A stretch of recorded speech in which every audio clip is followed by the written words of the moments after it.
আসসালামু আলাইকুম। Electric fact Bangla চ্যানেলে আপনাদের স্বাগতম। আজকের এই ভিডিওতে আমরা আপনাদের দেখাবো কিভাবে ফ্যান হুক লাগাবেন। আমার হাতে দেখতে পাচ্ছেন দুইটি রয়্যাল বল এবং একটি ফ্যান হুক। এই রয়্যাল বল দুইটি হচ্ছে 10 নম্বর রয়্যাল বল।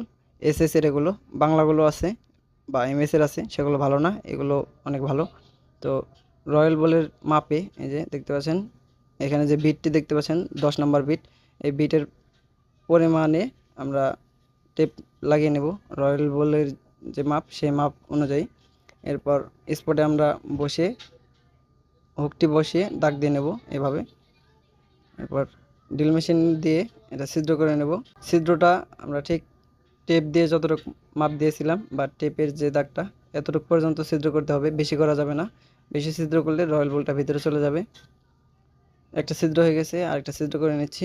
এই রয়্যাল বলটা যদি আগে লাগিয়ে নেই সেক্ষেত্রে হুকটা লাগাতে অনেক সময় অসুবিধা হয়।